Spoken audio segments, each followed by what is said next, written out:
Hello, everyone. Today, I want to tell you an incredible story about how English took me to my dream, my passion, and my success. If you have big dreams, to become a doctor, engineer, lawyer, businessman, or anything great, then you need English 100%. There is no doubt about it. English is spoken by 1.5 billion people around the world. It is the language of travel, business, and the internet. If you don't speak English, you might miss big opportunities, like getting a better job, making international friends, or enjoying movies and books in their original language. But don't worry, you can start learning today and become part of this global community. If I can learn English and achieve my dream, you can too. My name is Sophia, and I am from Brazil. I was born in a small town in Brazil. My family was not rich, not poor, just middle class. We had enough to live, but we couldn't afford luxuries. My parents worked very hard every day. My father was a taxi driver and my mother was a school teacher. They always told me, education is the key to success. Since I was a little girl, I had only one dream, to become a doctor. I still remember the moment that changed my life. I was 10 years old.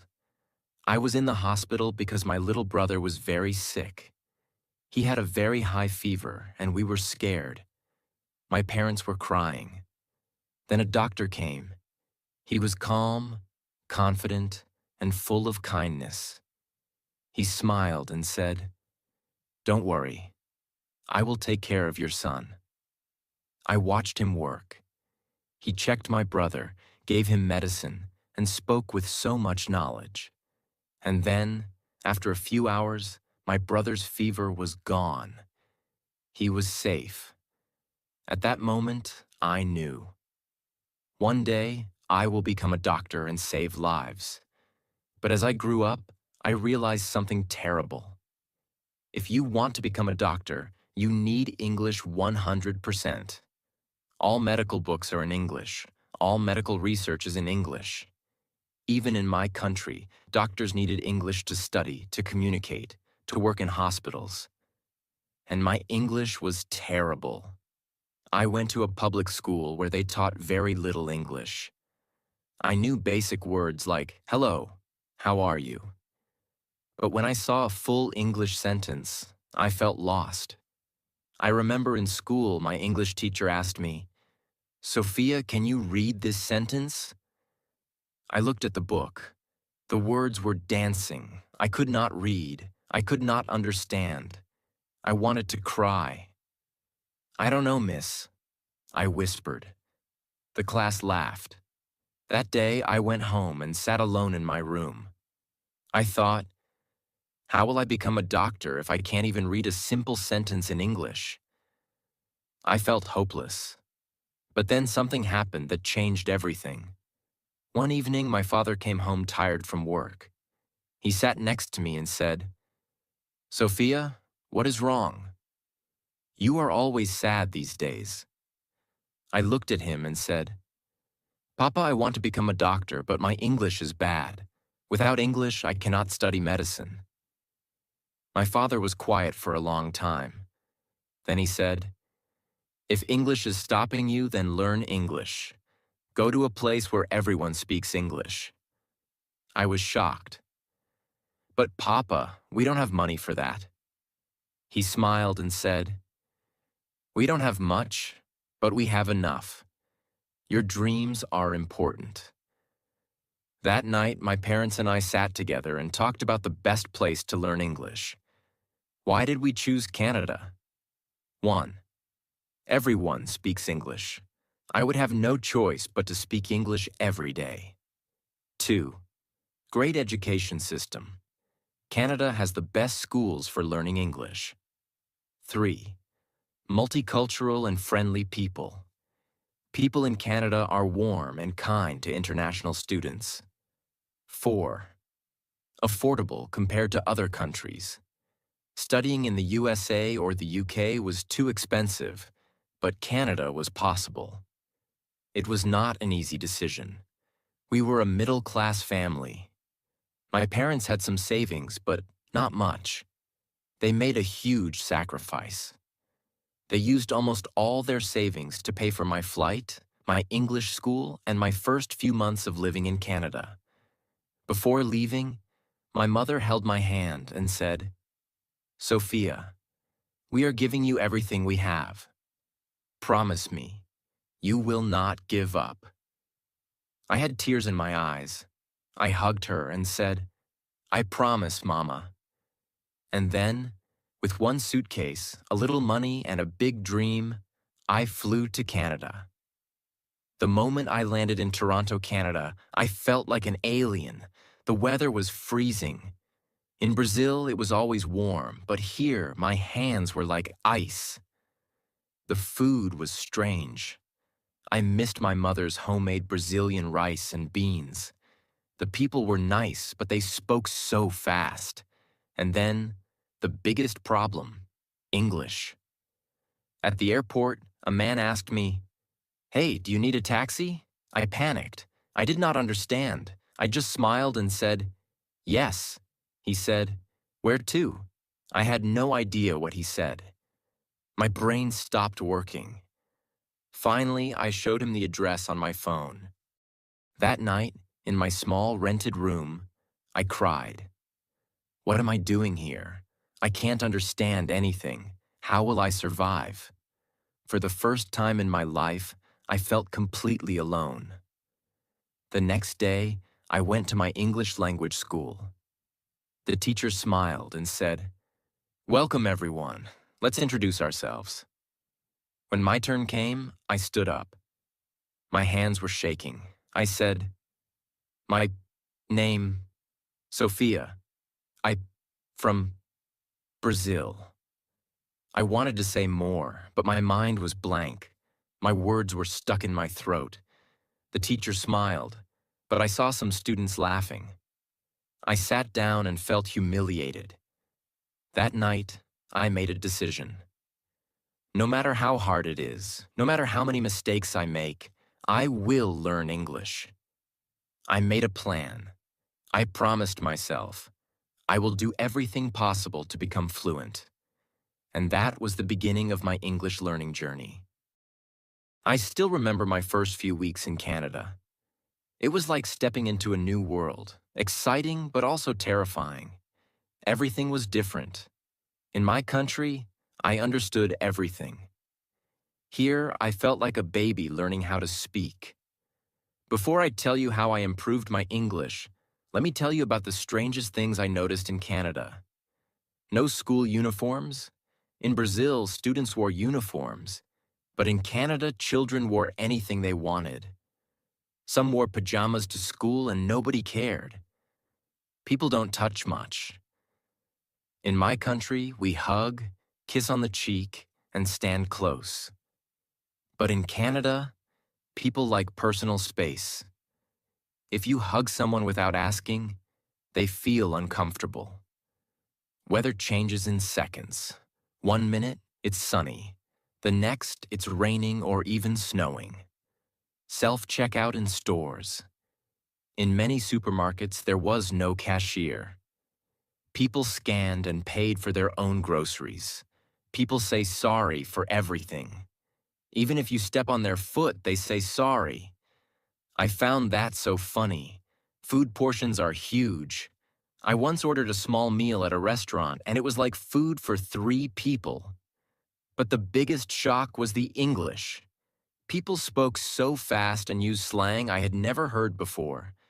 In school, I learned proper English, but in real life, people said things like, "Want to grab a coffee? Want to get a coffee? I'm down for that." I agree. That's so lit. That's amazing. I felt like I had never studied English in my life. The second day in my English class, I was so nervous. The teacher gave us a simple writing task. I was excited. I can do this, I thought. But when she returned my paper, it was full of red marks. She said, "Sophia, your writing is good, but your sentence structure needs work." You think in Portuguese and translate to English. That's why it sounds strange.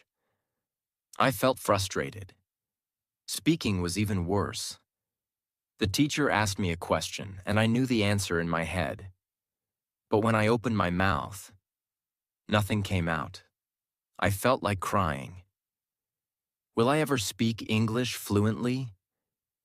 I refused to stay weak in English.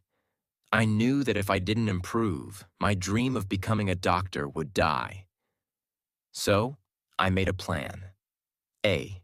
The headphone trick, talking to myself in public. One of my biggest problems was speaking. I was too shy and afraid of making mistakes.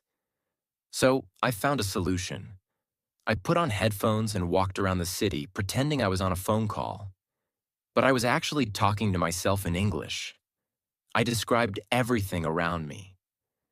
I am walking on the street. The sky is blue. That woman is wearing a red coat. Now I am entering a cafe. I will order a coffee. This helped me think in English and practice without fear. B. The 3 new words rule every day. I learned 3 new words and used them in a sentence. C. No more subtitles. At first, I watched movies in English with subtitles. But then I realized something. I was reading, not listening.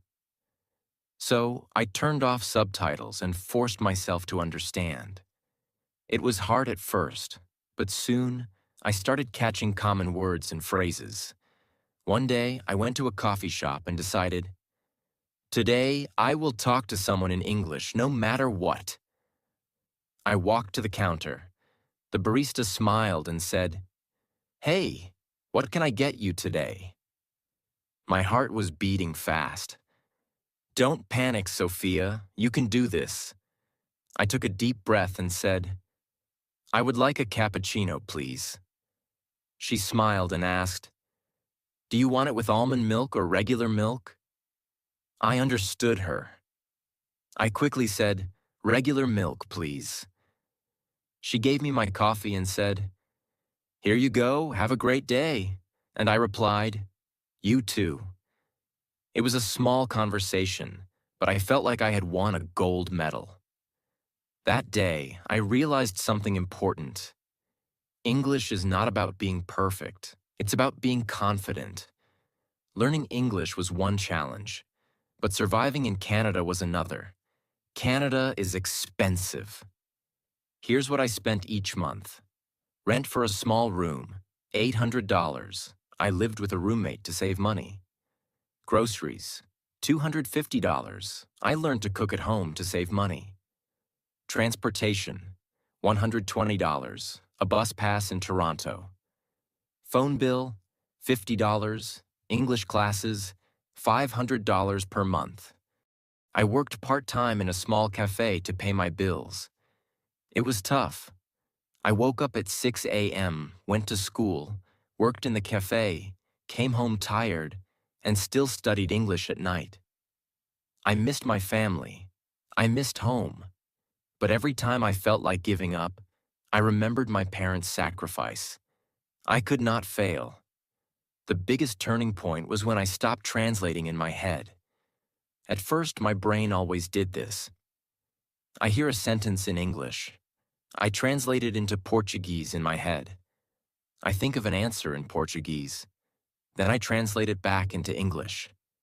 This took forever. But after 4 months of daily English exposure, something amazing happened.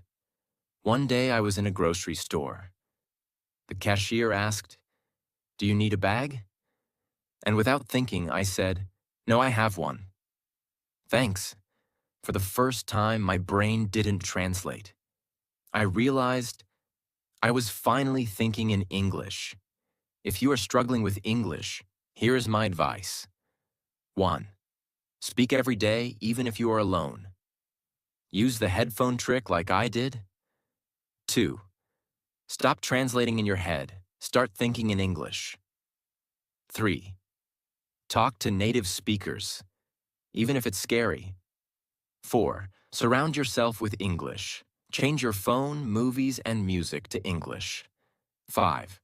Don't be afraid of mistakes. Mistakes help you grow.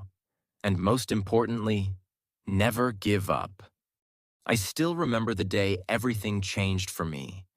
The day I realized, wow, I can actually speak English. But before I tell you that story, let me take you deeper into my life in Canada. The struggles, the weirdest things, and how I finally started speaking English like a native. I had been in Canada for 6 months, and my English was improving. I could understand people better. I could order food without feeling scared. I could even talk to my classmates. But I still had one big problem. I was terrified of talking to native speakers. Why? Because they spoke too fast, used too much slang, and I always felt stupid when I didn't understand something. I avoided conversations. If someone asked me something, I would just say, yes, or, haha, yeah, even if I had no idea what they said. But I knew, if I wanted to be fluent, I had to face this fear. So I made a crazy decision. One morning, I walked into my favorite coffee shop. I told myself, Sophia, today you are going to have a real conversation with a native speaker. No running away. I stood in line, nervous. Then, a girl next to me smiled and said, ugh, this line is so long, right? I froze. This was it. My moment. I took a deep breath and said, yeah, it's really long. Then she said, I come here every morning, and it's always like this. My brain started panicking. What do I say? But instead of overthinking, I just said, oh, really? I just moved here, so I don't know. She smiled and said, oh, cool, where are you from? And just like that, we had a conversation. For the first time, I wasn't translating in my head. I wasn't scared. I just talked. After that day, something clicked in my brain. I realized I can actually do this. That moment gave me confidence, and confidence was the missing key. Now that I was confident, I wanted to take my English to the next level. I didn't want to just speak English.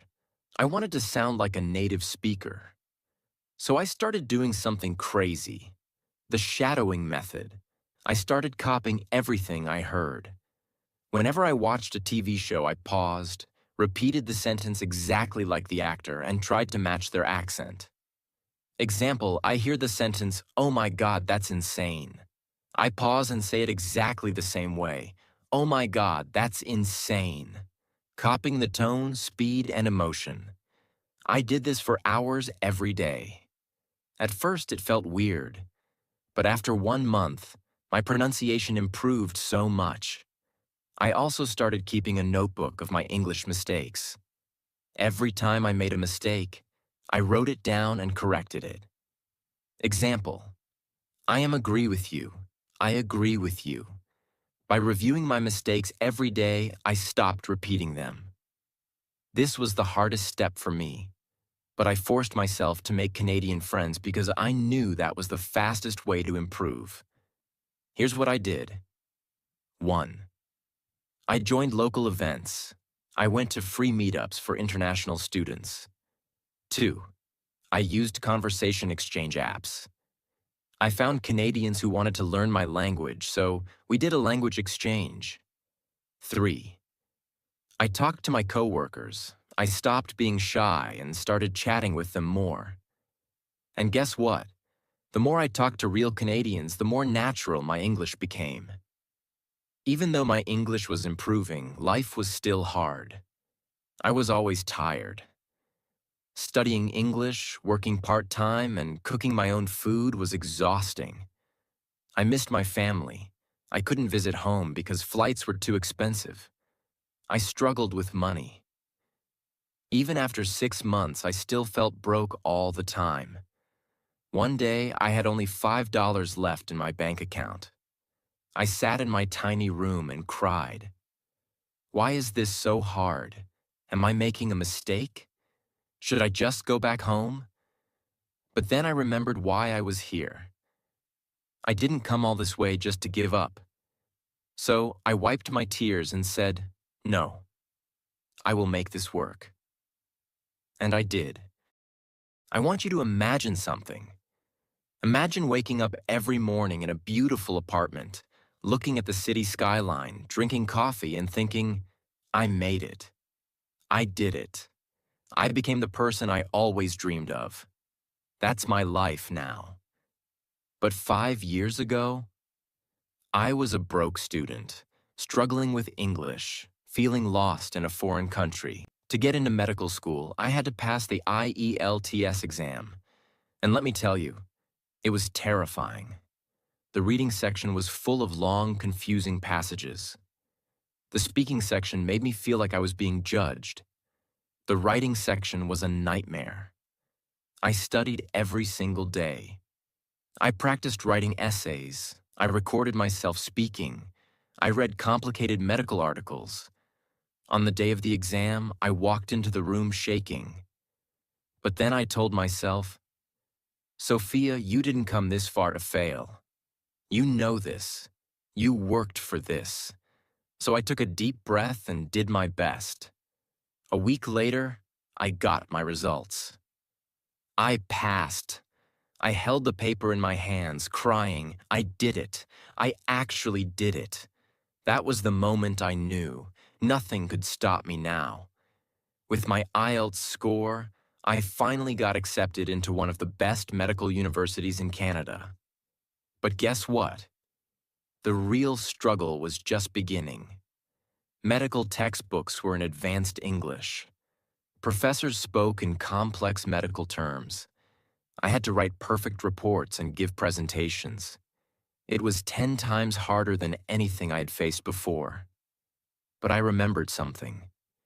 If I can learn English, I can do anything. So I didn't quit. I recorded my lectures and listened to them every night. I made flashcards for difficult medical terms. I joined study groups and practiced explaining things in English. Every single day, I pushed myself. And with lots of hard work, I graduated as Dr. Sophia Williams. I walked across that stage, took my diploma, and looked up at the sky.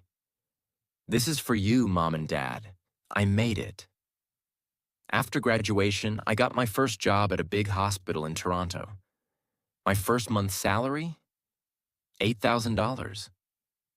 When I saw my bank account, I couldn't believe it. I remembered the days when I had only $5 left and had to choose between buying food or paying rent. Now, I could buy anything I wanted. But money wasn't the best part. The best part was saving lives. One day, a little girl came into the hospital. She was sick, scared, and crying. I held her hand and said, "Don't worry, sweetheart. I'll take care of you."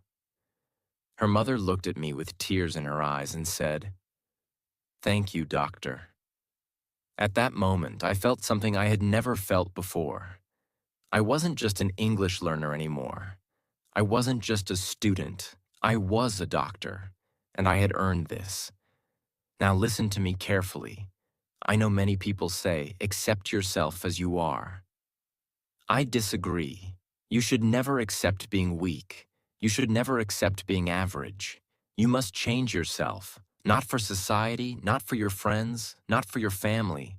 Change yourself for you. Because let me tell you something. Nobody is coming to save you.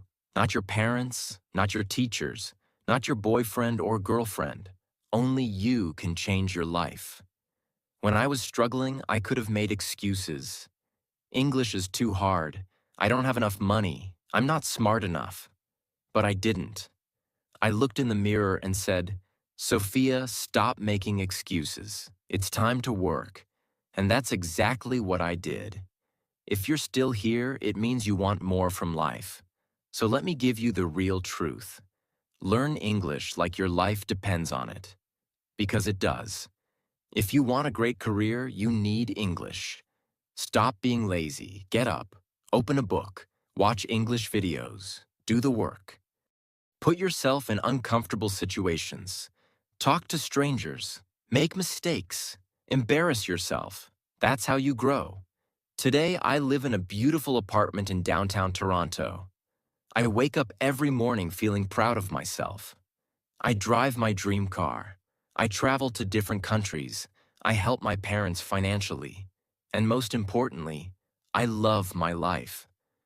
But remember, I wasn't born lucky. I created this life by working for it. And you can too. If you're watching this video, you have two choices. 1. Close this video and do nothing. Stay the same. Keep making excuses. Keep dreaming but never acting. 2. Start working on yourself right now.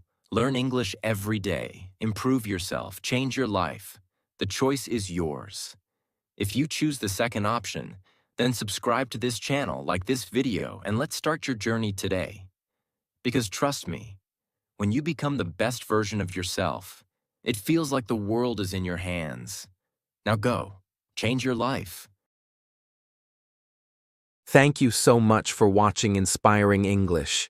If this video inspired you, don't forget to like, share, and subscribe, and send it to someone who needs a little English motivation today. And of course, hit the bell icon so you never miss the next lesson that can change your English, and maybe even your life.